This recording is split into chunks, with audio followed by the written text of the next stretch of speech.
नमस्कार। हिंदी आचार्य में आज बहुत ही महत्वपूर्ण टॉपिक लेकर आई हूं आपके लिए, मौर्य साम्राज्य का। तो चलो बच्चों आरंभ करें इसे। बच्चों यह जो मौर्य राजवंश था, मौर्यन डिनेस्टी थी, ये 322 ईसा पूर्व 322 बीसी यानी कि आज से लगभग 2300 साल पहले की बात है। और ये जो राजवंश है ये बहुत ही महत्वपूर्ण और शक्तिशाली राजवंश था। और इस राजवंश ने लगभग 137 वर्ष भारत में राज्य किया है। 137 वर्ष भारत में राज्य किया है लगभग। और इनके बाद फिर शुंग राजवंश आता है, उन्होंने 117 वर्ष भारत में राज्य किया है। और मौर्य साम्राज्य की स्थापना जो है वह चंद्रगुप्त मौर्य ने की थी। और उनके जो मंत्री हैं विश्व प्रसिद्ध आचार्य चाणक्य, जिन्हें कौटिल्य के नाम से भी जाना जाता है, उनका ही दिमाग था, उनकी ही बुद्धि थी, उनके ही प्लान थे, जिसकी वजह से चंद्रगुप्त मौर्य ने पूरा यह जो मौर्य साम्राज्य खड़ा किया। अब बच्चों देखो 300, ये भी आपसे पूछा जाएगा, बहुत इंपॉर्टेंट पॉइंट है कि 326 बीसी 326 ईसा पूर्व में जो अलेक्जेंडर है, जो सिकंदर है, उसने भारत पर आक्रमण किया था। और आक्रमण करने के बाद उसने भारत के आसपास का जो क्षेत्र है, अफगानिस्तान के आसपास का, वहां पर उसने अपने जो राजाओं को नियुक्त कर दिया था अपने रिप्रेजेंटेटिव के तौर पर। तो उनमें से ही एक राजा था सेल्यूकस, जो कि यवन राजा था। और ये सेल्यूकस ने अपनी जो पुत्री है, जिसका नाम कार्नेलिया भी है और हेलेना भी है, और इसका विवाह चंद्रगुप्त मौर्य से किया है। देखिए जो सेल्यूकस निकेटर है वह आगे प्रतिनिधि है किसका? अलेक्जेंडर का, सिकंदर का। और उसने अपनी पुत्री जो है हेलेना का विवाह चंद्रगुप्त से किया। यह बहुत ही इंपॉर्टेंट पॉइंट है। इस चीज से संबंधित बहुत प्रश्न बहुत बार पूछा जाता है कि कौन सा मौर्य सम्राट है जिसने एक विदेशी से विवाह किया, तो वो है चंद्रगुप्त मौर्य। और किसकी बेटी थी? चंद्रगुप्त मौर्य की जो पत्नी थी वो किसकी बेटी थी? सेल्यूकस निकेटर की बेटी थी। तो एक तो उसने अपनी पुत्री का विवाह किया चंद्रगुप्त मौर्य से, इसके साथ ही उसने एक व्यक्ति भी भेजा है, मेगस्थनीस नाम से अपना राजदूत भेजा है चंद्रगुप्त मौर्य के दरबार में। ये जो अब ये भी बहुत ही इंपॉर्टेंट है क्योंकि बहुत सारे मल्टीपल चॉइस क्वेश्चंस इससे बनते हैं कि राजदूत का क्या नाम था जिसे कि चंद्रगुप्त मौर्य के उसमें राजमहल में भेजा गया था, उसका नाम था मेगस्थनीस। और ये भी क्वेश्चन पूछा जाता है कि जो मेगस्थनीस ने वहां पर जो कुछ देखा है उसके बारे में जो पुस्तक लिखी है उसका नाम है इंडिका। तो इंडिका किसने लिखी? मेगस्थनीस ने लिखी। मेगस्थनीस कौन था? राजदूत था। किसका राजदूत था? अपना सेल्यूकस निकेटर का राजदूत था। सेल्यूकस निकेटर ने और क्या किया इसके साथ में? अपनी बेटी का विवाह चंद्रगुप्त मौर्य के साथ में किया है। और इंडिका में बहुत कुछ लिखा है जो इसी वीडियो के एंड में हम अभी पढ़ेंगे, इंडिका में क्या क्या लिखा है भारत के बारे में। और चंद्रगुप्त मौर्य जो है उसने पश्चिम भारत में सौराष्ट्र यानी कि गुजरात का बहुत सारा क्षेत्र जो था उसको जीतकर मगध के साम्राज्य में मिला लिया है। और इससे भी संबंधित एक प्रश्न पूछा जाता है कि वहां पर गुजरात में एक जो झील है, कृत्रिम झील किसने बनवाई थी? वह चंद्रगुप्त मौर्य के एक प्रतिनिधि हैं, उन्होंने बनवाई थी वहां पर। तो मौर्यों ने जो इरिगेशन सिस्टम है, सिंचाई के लिए क्या क्या काम किया, तो ये भी आप इससे भी संबंधित प्रश्न आ सकता है। तो चलिए अब आगे बढ़ते हैं।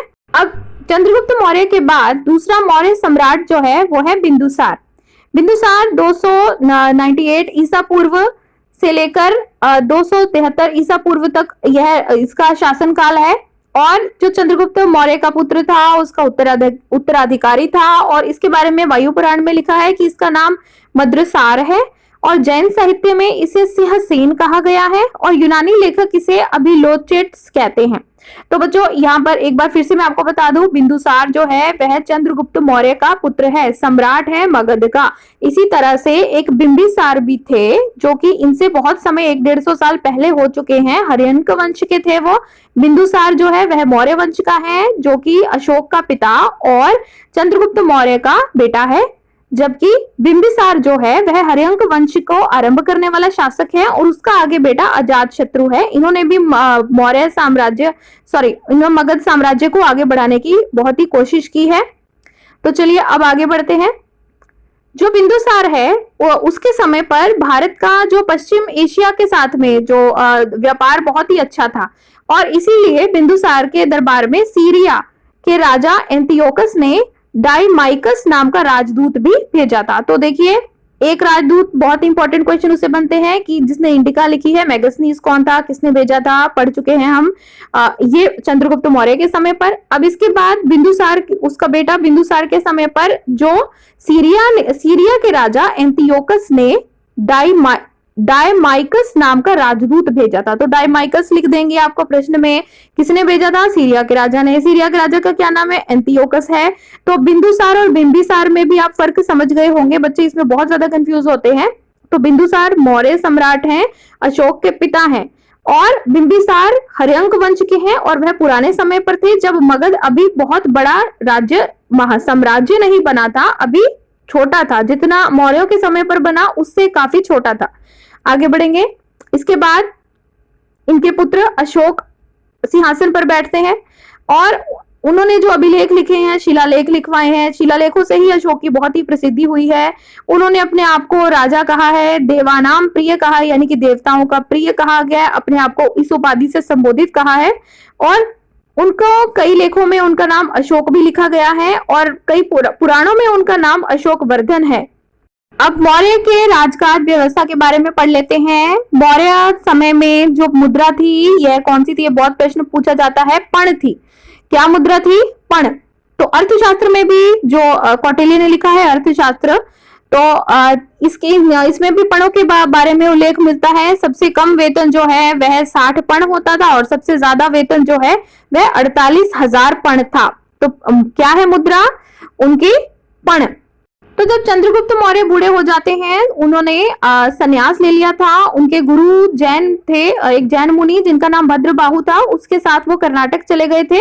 वहां पर श्रवण बेलगोला में वो सन्यासी के रूप में रहने लगे थे। तो उन्होंने जैन संप्रदाय को अपना लिया था। और जैन मुनि, ये भी पूछा जा सकता है आपसे कि कौन से जैन मुनि के प्रभाव से उन्होंने जैन मत को अपनाया? भद्रबाहु के।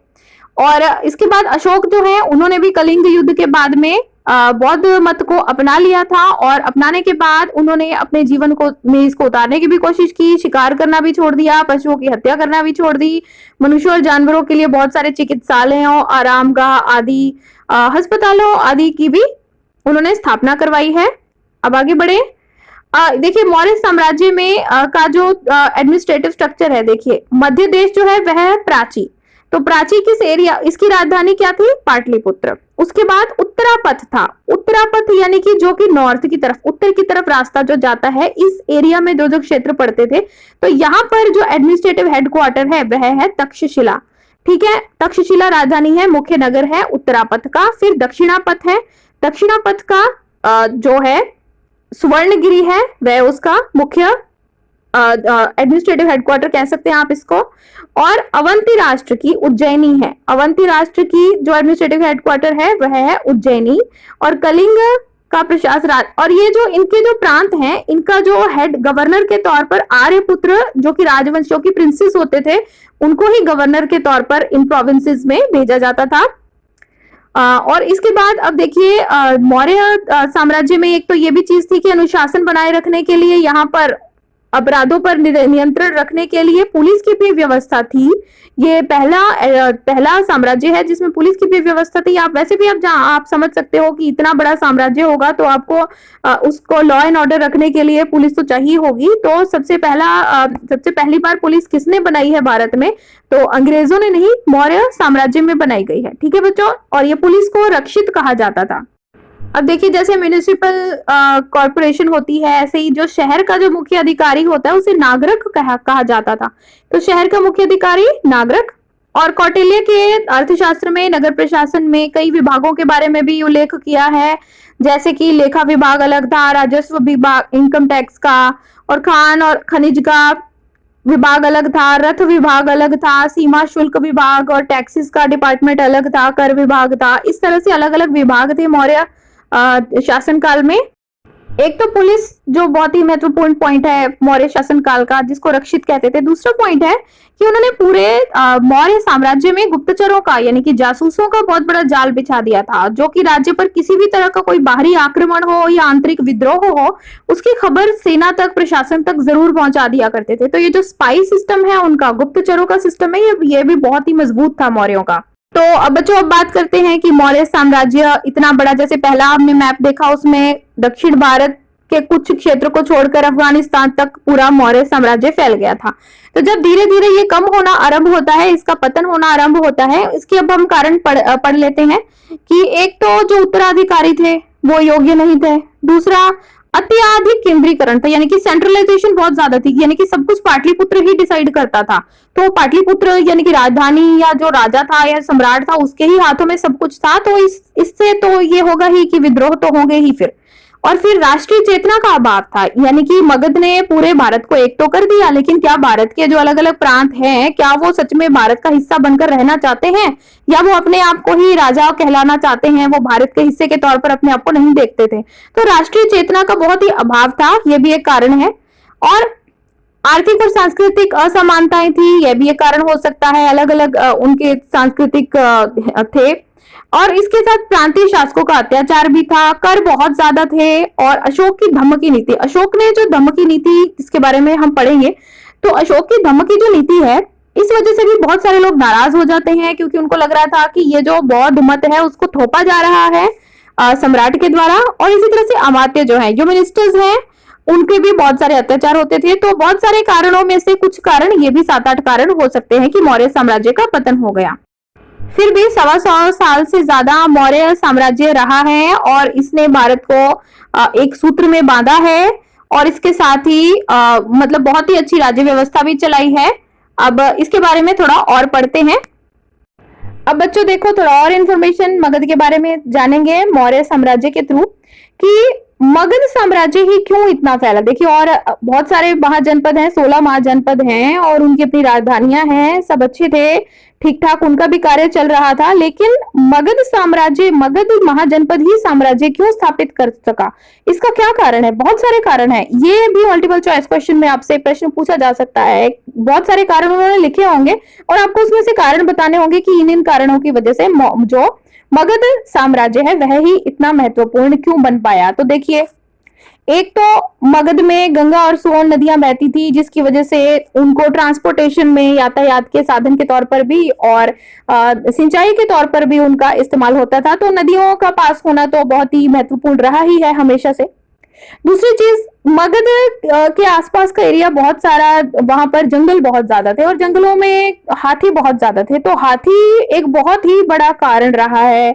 और यवनों के मन में भी डर होता था कि मगध के साथ में युद्ध नहीं लड़ना है, क्योंकि उनके पास हाथी है। तो हाथी वॉरफेयर में, युद्ध की कला में हाथियों का अपना बहुत ही महत्व रहा है पुराने समय में। तो जैसे आजकल के आप समझ लीजिए जैसे बड़े बड़े हथियार हैं, तो उसी तरह से उस समय पर आप हाथी का बहुत ही खौफ होता था। तो हाथी होना भी एक कारण है। दूसरा, बहुत सारे लकड़ी आदि का इस्तेमाल कर सकते थे मगध के लोग, कार्ड्स बना सकते थे, रथ आदि बना सकते थे, चैरियट्स बना सकते थे, फॉरेस्ट उनके, जंगल उनके पास होने की वजह से। और इसके साथ ही यह जो एरिया है या जो क्षेत्र है मगध का, आज भी आप देखेंगे तो यहाँ पर आज भी यह जो क्षेत्र है, क्योंकि ये आज के समय पर तो ये बिहार का क्षेत्र है, यहाँ पर मिनरल्स बहुत ज्यादा हैं। तो मिनरल्स, खनिज बहुत ज्यादा होने की वजह से, देखिए लोहा यहाँ पर सबसे ज्यादा था, इस वजह से इन्होंने बहुत सारे हथियार बनाए, बहुत सारे वेपन्स बनाए। और एक बहुत ही इंपॉर्टेंट पॉइंट है जो कि हमने पढ़ा है पहले भी हर्यंक वंश में, कि 2 बहुत ही महत्वपूर्ण सम्राट हुए हैं, राजा थे जो कि सम्राट बन गए, जो कि बिंबिसार और अजातशत्रु, जो कि हर्यंक वंश के थे, जो कि मौर्य वंश से बहुत पहले हुए हैं। उनका अलग से मैंने वीडियो बनाया है, उनके बारे में डिटेल जानकारी आप ले सकते हैं वीडियो देखकर। बिंबिसार और अजातशत्रु ने बहुत ही कोशिश की है आसपास के क्षेत्रों को जीतने की, बहुत ही कोशिश की है। उनकी ही ये साम्राज्यवादी नीति थी, जिसे आगे जाकर मौर्य साम्राज्य ने भी अपनाया है, और मौर्य साम्राज्य कितना दूर तक फैल गया है। पहले जो मगध की राजधानी राजगृह थी, जिसका राजगीर भी कहते थे इसको, बिहार में ही है ये, और बाद में राजधानी पाटलिपुत्र बन जाती है। यह पाटलिपुत्र ही आज के समय पर पटना के नाम से, जो कि बिहार की राजधानी है, जाना जाता है। और इसी तरह से देखिए, जो अलेक्जेंडर है, जो सिकंदर है, जो कि मैकेडोनिया से आता है, यूरोप से, वो भी मतलब आर्मी, उसकी उसकी आर्मी ने ही साथ नहीं दिया, क्योंकि वो जो मगध के जो अभी जैसे मैंने आपको बताया कि मगध के जो राजा है, सम्राट है, उसके हाथियों से डर जाती है उसकी भी आर्मी, जो अलेक्जेंडर की आर्मी होती है, सिकंदर की आर्मी होती है। और यह समय गणसंघों का भी था। इस समय पर गणसंघों के बारे में भी आपने अलग से वीडियोस में देख लिया है। देखिए, अजात शत्रु अपना जो मंत्री है वह बुद्ध के पास भेजता है, और ये दीर्घ निकाय में बौद्धों के जो ग्रंथ है उसमें लिखा गया है कि अजात शत्रु पूछता है, क्योंकि वो गणसंघ वाजी के ऊपर अपना अधिकार करना चाहता था, उनके ऊपर आक्रमण करना चाहता था, तो वह अपने वस्सकारा नाम के मंत्री को भेजता है बुद्ध के पास उनकी सलाह लेने के लिए। तो बुद्ध एक ही सवाल उससे पूछते हैं कि क्या जो गणसंघ वाजी के जो लोग हैं, क्या वो अपनी सभाएं होती हैं वहां पर रेगुलरली, और क्या वो अपने नियम कानूनों को मानते हैं, क्या वाजी स्त्रियां जो हैं उनकी इज्जत होती है, क्या उनके वहां पर जो चैत्य हैं या मंदिर हैं उनकी रिस्पेक्ट होती है। तो अगर ऐसा है तो कभी भी जो अजात शत्रु है वह कभी भी जीत नहीं पाएगा गणसंघों को। तो वैसे भी गणसंघ थोड़ा बहुत करके गणसंघ जो है वो बहुत देर तक चलते रहे। आखिरी गणसंघ जो है वह जो गुप्त सम्राट है उन्होंने ही उनको पूरी तरह से जीता था। अब बात करें मौर्य काल की फिर से, तो मौर्य काल में जो सबसे महत्वपूर्ण 3 सम्राट हुए हैं, चंद्रगुप्त मौर्य हैं जिन्होंने इस वंश की नींव रखी है, फिर बिंदुसार हैं जो कि उनके पुत्र हैं, अशोक जो हैं चंद्रगुप्त के पोते हैं, बिंदुसार के पुत्र हैं।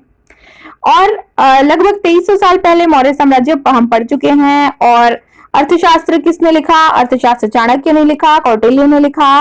और जो अब देखिए और भी इसका एडमिनिस्ट्रेशन के बारे में ये है कि जो पाटलिपुत्र का आसपास का क्षेत्र वो तो पूरी तरह से सम्राट के ही अंडर आता था। और इसके साथ ही जो दूसरे प्रांत बनाए हुए थे, जैसे कि तक्षशिला उनकी राजधानी थी, उज्जैन राजधानी थी, अभी हमने पढ़ा जैसे कि उत्तरापथ और दक्षिणापथ की, अवंतिकापुरी की। तो यहाँ पर जो गवर्नर के तौर पर जो प्रिंसेस थे, जो कि राजकुमार थे, उनको भेजा जाता था। और जो यहाँ पर जो अभी जैसे मैंने मेन सेंटर उत्तरापथ और दक्षिणापथ और अवंती और पाटलिपुत्र, इनके बीच का जो बहुत विशाल क्षेत्र था, यहाँ पर जो मौर्य शासक थे वो कोशिश करते थे कि वो नदियों के ऊपर अपना कंट्रोल करें, क्योंकि नदियां ट्रांसपोर्ट यातायात के लिए भी बहुत ही महत्वपूर्ण होती थी। और इन एरियाज में यहाँ पर टैक्सेस की बजाय ट्रिब्यूट्स कहा जाता था कि ट्रिब्यूट्स देने हैं, यानी कि जब भी लोगों के लिए मुनासिब होता था तब वो ट्रिब्यूट्स देते थे राजा को, सम्राट को।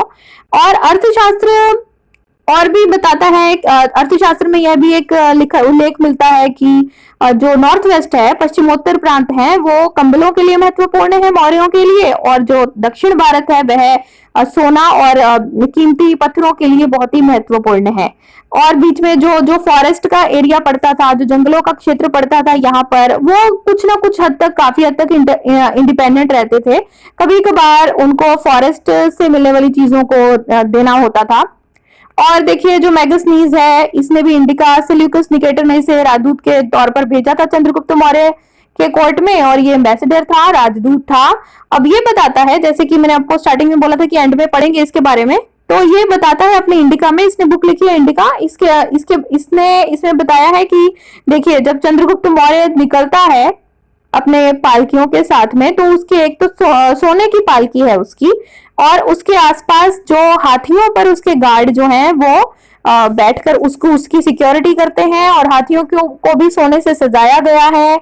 और उसके आसपास के जो उसके नौकर चाकर हैं वो पक्षी भी उसके मनोरंजन के लिए हैं, और आसपास उसके स्त्रियां हैं। और जो सम्राट चंद्रगुप्त मौर्य है वह कभी भी एक कमरे में दोबारा नहीं सोता, वह अलग अलग कमरों में हर रात अलग अलग सोता है। और जो भी वो खाना उसको दिया जाता है चंद्रगुप्त मौर्य को, वह खाना पहले उसके नौकर खाते हैं, उसके बाद फिर वह वो खाना खाता है।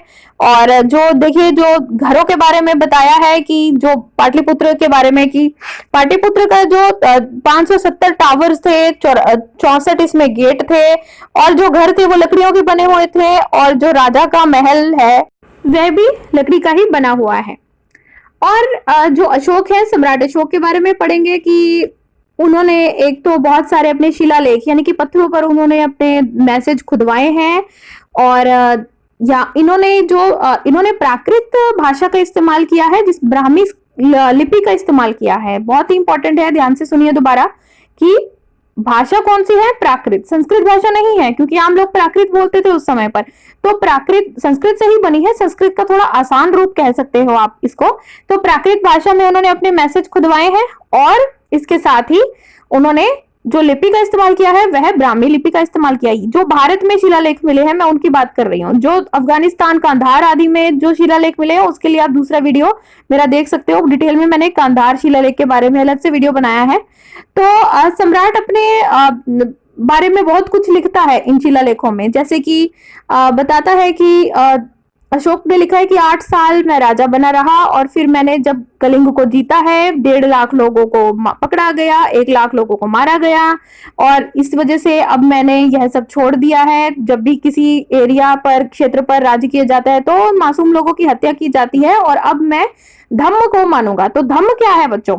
धम्म धर्म का प्राकृत अर्थ शब्द है, तो धर्म को ही धम्म कहा प्राकृत में। और अशोक कहता है कि अब लोगों को जीतना धम्म के द्वारा है, मुझे बजाय कि तलवार के द्वारा जीतने के, अब मैं धम्म के द्वारा लोगों को जीतूंगा।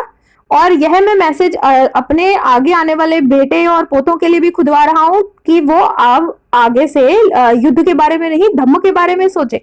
तो बच्चों, धम्म जो शब्द है यह संस्कृत का प्राकृत में बदल दिया गया शब्द है, और यह जो शब्द धम्म है इसका मतलब यह नहीं कि किसी देवता की पूजा करना, इसका मतलब है कि कुछ अच्छी क्वालिटीज को अपने अंदर उतारना। तो जो सम्राट अशोक है उसने इस धम्म का प्रचार प्रसार, जो कि वास्तव में धम्म का प्रचार प्रसार करने के लिए उसने बहुत सारे मंत्री प्रशासनिक अधिकारी भी लगा रखे थे। इनको धम्म महामत्त कहा जाता था। तो यानी कि धर्म के लिए इनको अधिकारियों को लगाया जाता था, जो कि जगह जगह पर जाकर लोगों को धम्म के बारे में जागरूक किया करते थे, और लोगों को पशु बलि आदि ऐसी जो चीजें हैं इनसे दूर रखने के लिए समझाया करते थे। और जो अशोक है उसने अपना मैसेज भेजने दूसरे विदेशों में भी अपना मैसेज भेजा है, और इजिप्ट, यूनान, मिस्र, इजिप्ट, सीरिया, श्रीलंका तक उसने अपने दूत भेजे हैं अपने धम्म के प्रचार के लिए। और उसका जो धम्म है वह बौद्ध मत से प्रभावित है। यह बहुत ही महत्वपूर्ण है। किस मत से प्रभावित है? बौद्ध मत से प्रभावित है। और अशोक जो है उसने हॉस्पिटल्स भी बनाए हैं, आदमियों के लिए भी और इंसानों के लिए भी, और आरामगाह भी बनाई है। और इसके बारे में नेहरू कहते हैं, अशोक के जो शिलालेख है, नेहरू कहते हैं कि आज भी हम बहुत सारी चीजें सीख सकते हैं अशोक के जो मैसेजेस हैं, उनके शिलालेखों में जो उन्होंने मैसेजेस लिखे हैं।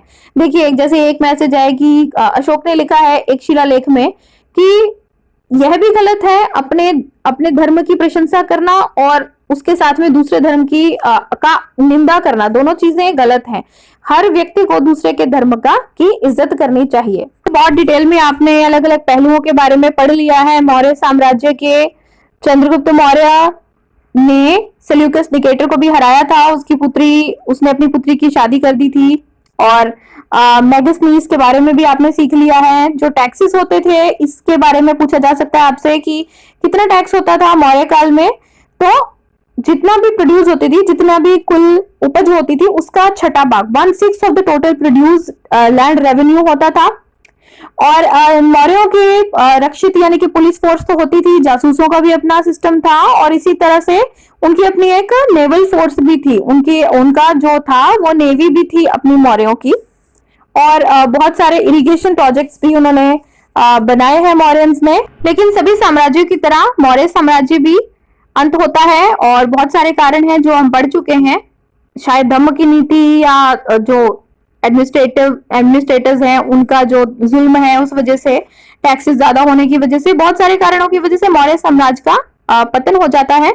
और जो अंतिम मौर्य शासक हैं वो है बृहद्रथ, जिनकी हत्या उनके ही कमांडर इन चीफ ने की है, अपने सेनापति ने की है, जिनका नाम है पुष्यमित्र शुंग। तो पुष्यमित्र शुंग सबसे पहले फिर शासक बनते हैं शुंग राजवंश के बारे में।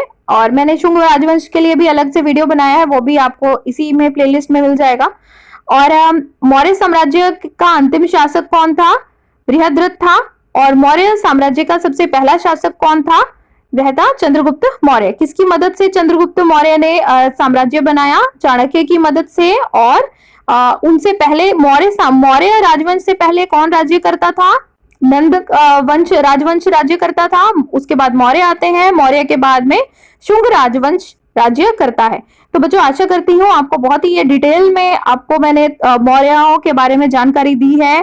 बहुत सारे टॉपिक्स हैं इसमें जो कवर किए हैं मैंने, जो बार बार प्रश्न पूछे जाते हैं एग्जाम्स में। आशा करती हूँ कि आपको बहुत अच्छे से मौर्य साम्राज्य समझ में आ गया होगा। पूरा वीडियो देखने के लिए बहुत बहुत धन्यवाद। मेरे चैनल को सब्सक्राइब कीजिए। हिंदी आचार्य। एक और बात, जो अशोक का कांधार शिलालेख है उसके लिए अलग से मैंने वीडियो बनाया है, वो मैं लिंक में आपको डिस्क्रिप्शन बॉक्स में दे रही हूँ। धन्यवाद।